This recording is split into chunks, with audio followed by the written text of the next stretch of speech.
views and opinions expressed in this program are those of the participants and do not necessarily reflect the views of BronxNet or the program underwriters. All right, welcome to today's verdict. I'm your host, David Lesch. We have a very special show for you today. Our city is broken, and the first thing we need to do is elect a new mayor. It's a very important decision. Well, lucky for you, we have two important people on today. Maya Wiley and Andrew Yang both announced their candidacy, and we have exclusive interviews with both. Stay tuned.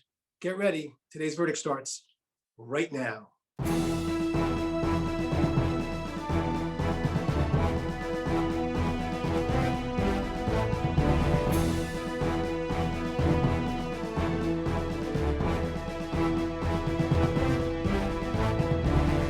All right, welcome to today's verdict. We have our first guest today, very special, Andrew Yang, candidate for mayor. Andrew, how are you doing today? I'm doing great. Thank you for having me, David. Congratulations on the awesome work you do for the people in the Bronx.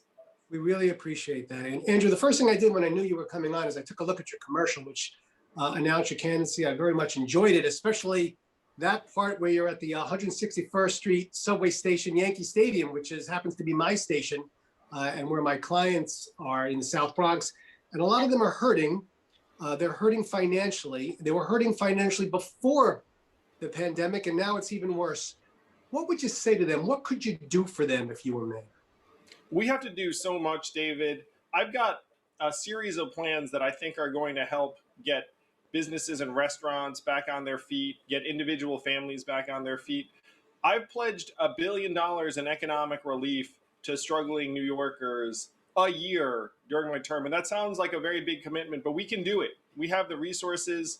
Just this week, I announced a People's Bank of New York that'll put $100 million into community development financial institutions and microloans that will get to families and entrepreneurs right there in the Bronx, businesses that are trying to get their doors open. We have to do much, much more for the people who are struggling. And one thing I'm very proud of is I think we're going to get some help from Joe Biden, Kamala Harris, and the administration, in part because we now got them the Senate. Chuck Schumer is the majority leader. It's a whole new world in D.C. And I think Chuck Schumer is an incredible upgrade for New York over Mitch McConnell. You know, the city, I would consider it broken at this point. And it's a big task that you would have if you were elected. When you talk about the crime that's been happening, so, you know, I had just mentioned the subways, some of the things that have been happening in the subway stations, the disrepair. What are your thoughts? How do you give New Yorkers the confidence that they need with respect to what's happening in the city? It's a tragic, terrible time for so many New Yorkers, David. The pain is everywhere. We're missing 700,000 jobs, which has driven so many people into distress. And then they don't feel like there's hope. They look at someone else's like belongings, and start thinking maybe there's something that I can do that's not great, but in a better time, they would have completely never have had that thought. So we have to try and make sure that people feel like their subway stations are safe, that their streets are safe. We need to have police visible near subway stations so that folks have that sense of security and they can be there if there is a problem. But a lot of it revolves around getting the vaccine out to people, getting small businesses to a point where the storefronts are open, not closed. And the vaccination process has been deeply frustrating for so many New Yorkers. We can see it has not been equitable, that communities of color have already been represented at far too low a level of the people that have gotten the vaccine. We have to change that as quickly as possible. You know, also, with respect to the disproportionate, there's a homeless issue throughout New York. We've always had issues with that, but more so than ever. On the sidewalks, many times, they've been displaced. What can we do? Because many people are suffering, and they're suffering on our streets. And I think that's a big question, especially in the Bronx. I see it more often than anywhere else. What are your thoughts on that? Street homelessness is something we can address, David. We can invest in safe haven beds, in supportive housing, in mental health resources and substance abuse resources, and frankly, more assertive interventions, trying to get someone off the streets into a better environment. This is something that all New Yorkers are for, because we know that this person who's on the street often needs help. And it also is unsettling just to see people on the street suffering in that way. It gives you a sense of uncertainty yourself. So I'm so excited to say that we can solve this problem. This is a solvable problem, and it's going to help everyone, from the people who are struggling to the business owners who are trying to restore like a thriving sidewalk. And I'm wondering whether the homeless problem is, goes hand in hand with the pandemic. Maybe they're not getting as much treatment. They're refusing to go into certain facilities. Some facilities aren't taking them in. Maybe once we get the pandemic under control, we can maybe get a little bit more control of the homeless issue. Well, there's a series of interlocking problems where street homelessness is concerned. Number one is that a lot of the folks on the streets do not want to go into a shelter because they might have had a negative experience with overcrowding or other problems. So we need to have other environments to bring them to that they will go to more willingly in terms of safe haven beds and supportive housing. Supportive housing has been very successful. And right now we haven't been able to expand supportive housing as quickly as we'd like, in part because the city and the state can't get on the same page. So if we can address that and bolster the mental health resources and have a policy where if someone, frankly, is in a borderline situation in terms of accepting help, where we can actually get them to a mental health facility or someplace where they can start getting the support they need, we can solve this problem. We just haven't been assertive enough in many of these cases in terms of getting them the help they need. Now, speaking of housing, we're having a little bit of an issue in the city, both from tenants who can't afford to pay their rents and landlords who are not getting monies, and they have their own issues to deal with, whether it's real estate taxes, Con Edison. That's going to be a difficult situation to solve. Where do you stand on that in terms of helping, both sides, tenants and landlords? And the landlords, it's true. I think we need to extend the eviction moratorium that's been going on through the pandemic. People should not be losing their homes during this time. Like if you lose your home during this time, it's catastrophic, both on an individual and family level, but on a community level and the city level. So we should be extending the moratorium. We should have free counsel for any tenant that wants to be represented, because that's been shown to keep people in their homes. We need to extend these tenant assistance programs. To me, the simplest solution truly is to keep someone in a stable situation and make sure that they don't wind up in an environment that's going to be much more costly for both them and the city. I completely agree. I'm going to shift gears for a second. I know your wife is from Queens. I'm born and bred Queens Village. Public school systems the whole way, kindergarten through Martin Van Buren High School. Big fan of the public schools. A lot of people are not too happy with the virtual learning, that's for sure. So the question is, what can we possibly do to give people the confidence they need in our public school system? Well, I'm a public school parent myself, along with my wife, Evelyn, who grew up in Queens. And I'm frustrated. The data shows that online school is 30 to 70% worse than in-person school. And we can all sense that's true. We all know it's not as good as being in the building. And then the data also shows that 29% of New Yorkers don't have high-speed internet at home, which would make it very, very hard for their child to go to school online.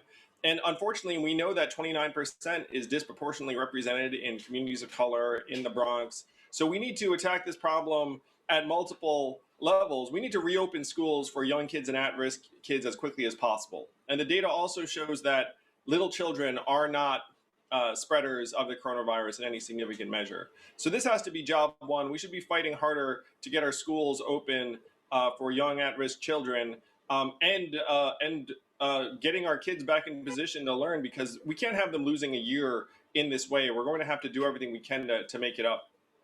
I threw out, sometimes I throw out some possible questions to people who want to, get some things out. I have one from a particular teacher, actually, in terms of schools. It's not necessarily related to teaching, but it has to do with her ethnicity. She is Asian American. Her question, her name is Annie. She's a teacher in New York City. Her question is, with the increase in hate crimes toward Asian Americans in our community, what is your plan to combat the violent racism we are facing? Well, Annie, thank you so much for the question. I'm the son of immigrants myself. I would be very proud to be the first mayor of Asian American descent. The hatred and racism that's rising towards Asian Americans is heartbreaking and devastating. I'm actually co-hosting a town hall on this subject with Jumaane Williams this weekend to see if we can help people understand what our community is going through. So there are a number of things we need to do. Number one, we have to treat these incidents as hate crimes and have law enforcement pursue these actions to the fullest extent of the law. There's an incident in Queens just this week, and the individual involved was apprehended, and he should be prosecuted as someone who committed a hate crime. And then we need to dedicate more resources to the Asian American community so that people actually will feel comfortable reporting incidents. That particular incident was caught on film, but there are many things that are happening that we will never hear about, and we need to have more trust between the Asian American community and law enforcement so that we can address this problem more fully. Well, law enforcement is really a sticky issue here. Certainly now, with what's been going on during the summer, there's been issues about defunding the police, but not necessarily defunding, but for movement of funds from the New York City Police Department, maybe to the schools or different places. What are your thoughts on police involvement in terms of funding? It's a tough issue. Well, we have to do multiple things at once. And I think most New Yorkers would agree that we have underinvested in our communities in different ways, and that there are many incidents that would benefit from having a mental health counselor, a substance abuse worker, or a violence interrupter, as opposed to an armed police officer. An armed police officer is not the ideal person if you're having a mental health breakdown or some issue. So I think most people agree that we need to increase our investment in different types of resources and education and health for various communities. I think most people also agree that if you're spending hundreds of millions of dollars on settlements of civil lawsuits against police officers every year, that is an awful use of city resources. There are literally a million better things we could be doing with money than settling these lawsuits. So we need to reform the culture of the police department in different ways. One thing that I've suggested that now people are really excited about, new officers should live in the city. We require that for employees of other city agencies. Certainly for a police officer, living in the city would give them a better understanding of the community that they're serving and protecting. So there are things that we can do to improve matters. But at the same time, we're going to need police officers to help stem frankly, the rising rates of violent crime that are going on in the city. And another form of police accountability is to try and get the resolution rates, which is whether you've apprehended the perpetrator, going up, not down. Because right now, violent crime is going up and the resolution rates are going down, and that is a terrible combination. So that's another form of police accountability. Well, Andrew, before I let you go, I'd be remiss if I didn't discuss Knicks and Nets with you. I know you made it seem like you gave up on the Knicks. I know you haven't given up on the Knicks. Nets had a great game last night. Nets had a great game last night against the Lakers. What do you think? You think we got a chance in this city? Maybe we'll have a basketball team that can win a championship this year while you're mayor. Well, you would have to say that I think the Nets are one of the favorites to come out of the East. And they went all in. They got James Harden. But you literally have 2, maybe even 3 MVP caliber players. Like, that team could win the title this year. So it's all about. You can imagine a parade in New York City as early as as this summer, conceivably. Hopefully, we'll be back in parade mode. Hopefully, by then the vaccine will be out and distributed to so many of us that if we wanted to, we could celebrate a Nets championship. And the Knicks are looking up too. Like, you got to say, Tom Thibodeau has really coached up that team. Julius Randle's having a great season. I agree. It's all about teamwork. It's not just, it's not the individuals. It's working together as a team. And New York City needs to work together as a team. Andrew, I want to thank you very much for coming on. Good luck with the candidacy, and I hope to have you back soon. Thank you, David. Appreciate you. A great deal. All right. Stay with us. We'll be back with more Today's Verdict right after this.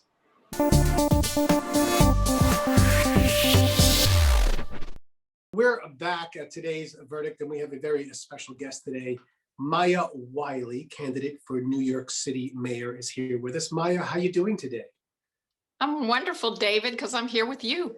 That's what I love to hear. Maya, I born and bred Queens Village, public school systems, practicing law with the family in the South Bronx since the early 60s. And I've been living single and married in New York, in Manhattan for the last 30 years. So I know my city, and my city seems broken. Does it seem broken to you? Here's the way I think about it, David, and certainly what I see and feel. is that New York City is traumatized. It's in pain.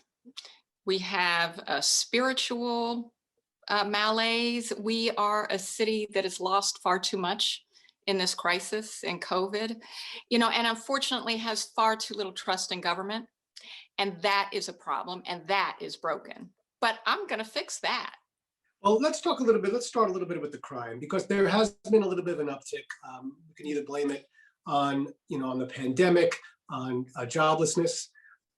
I've seen it firsthand, even on the Upper East Side. I never had an issue before. I had an issue with somebody last week outside my apartment. Never saw it before. What are your thoughts on the uptick in crime, and what would you want to do about it? Well, first of all, we have to start by saying this is a crisis, and and for me, it's also personal, because my godson, who lives in the BX, and he just lost a friend who was shot in the neck and killed as a result of the spike in gun violence.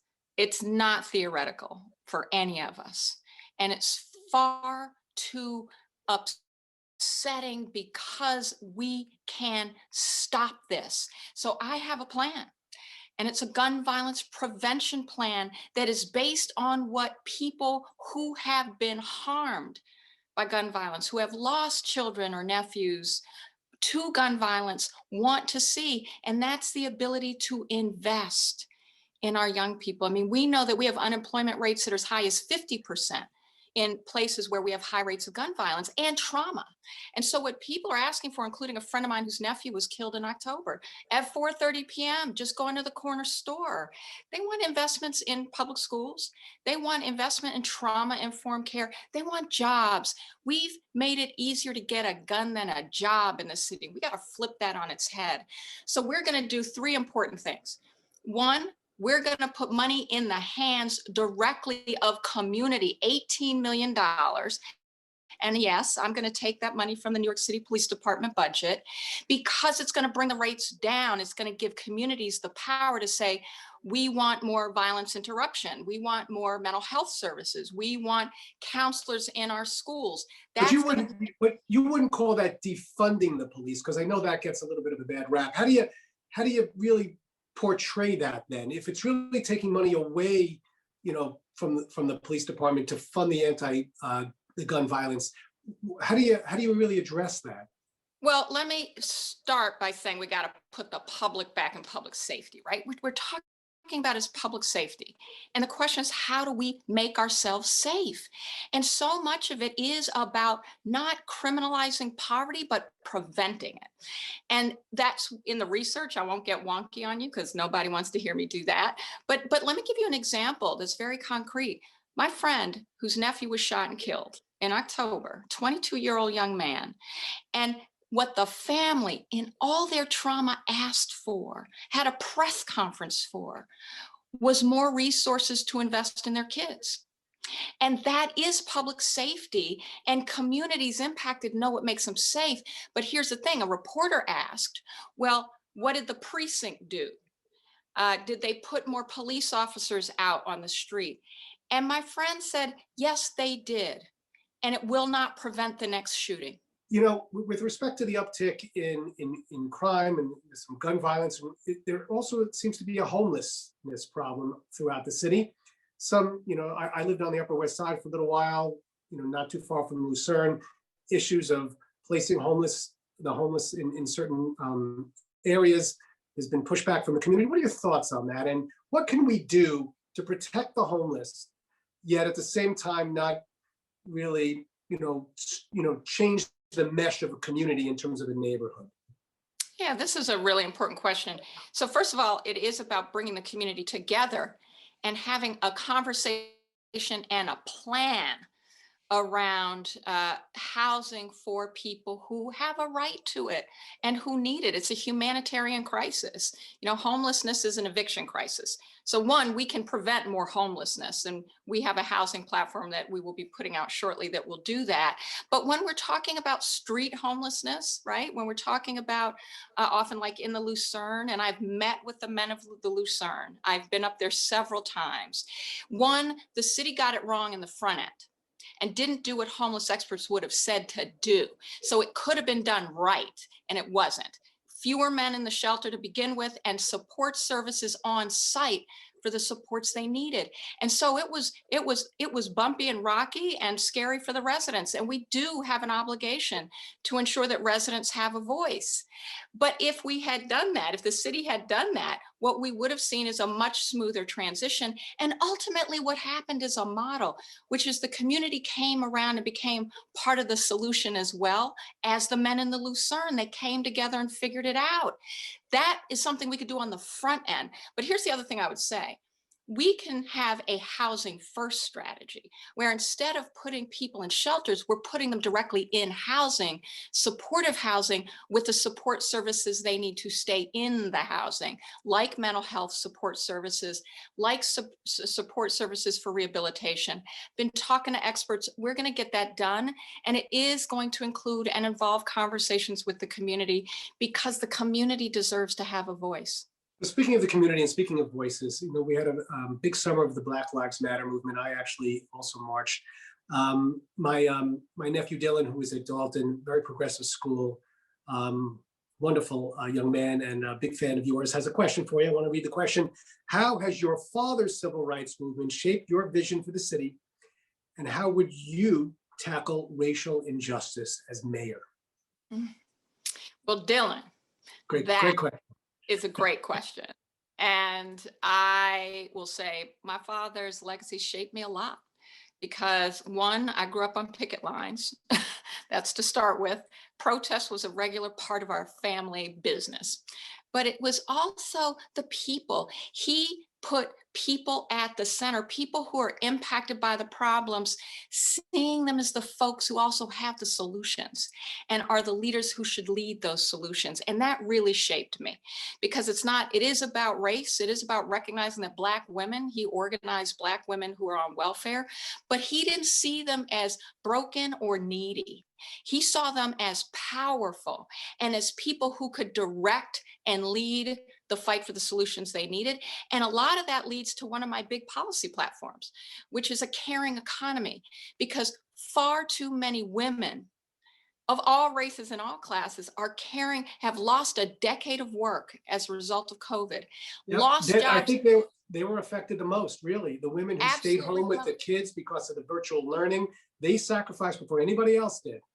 And sometimes working at the same time or having to give up a job in order to help kids who are also, as we know, it's difficult and traumatizing, what we've been seeing in COVID. But it's also the women who do the care work as a job.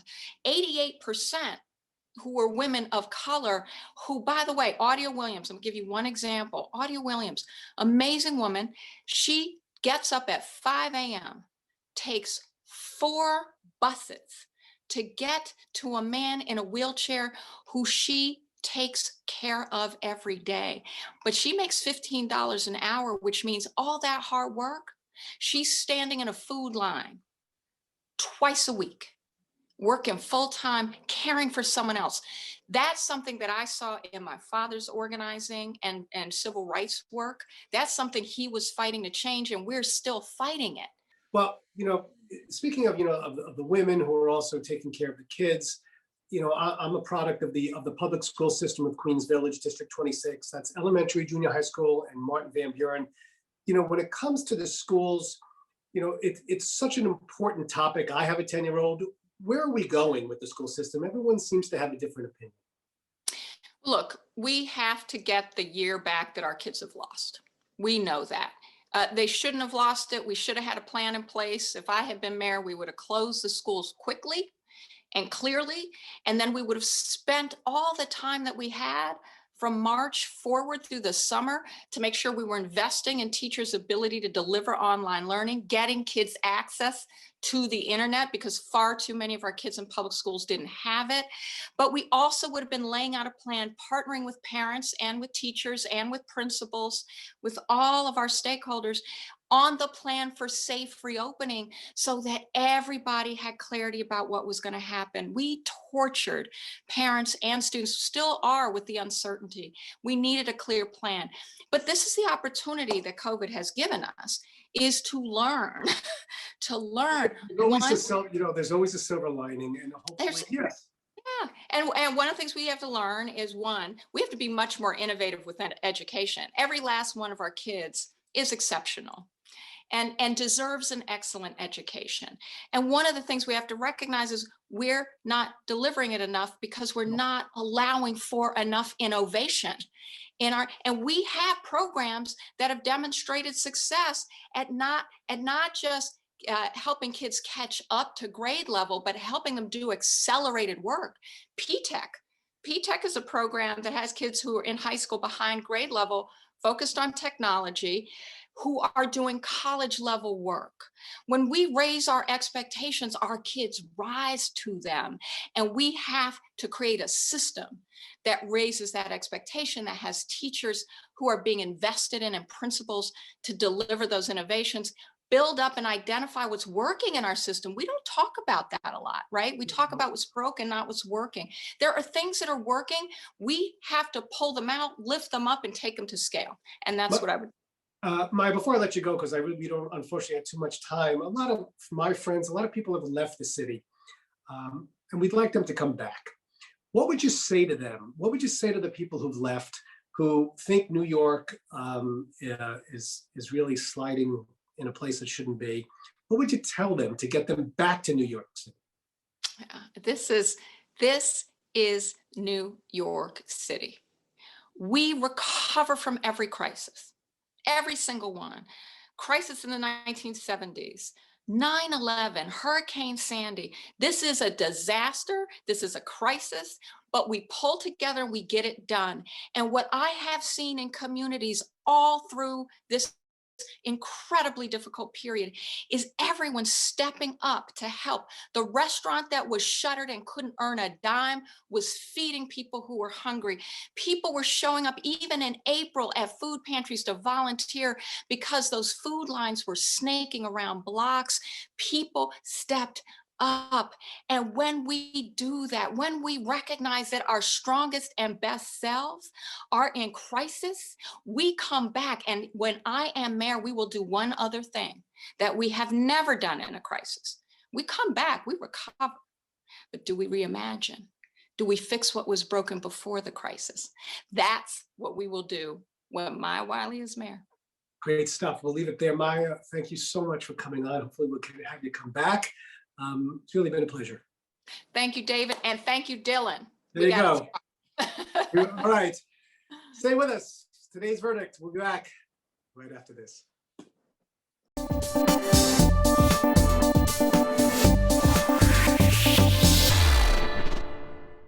Well, that's all we have for you for today. I hope you enjoyed our special show. We are all over social media at David Lesch.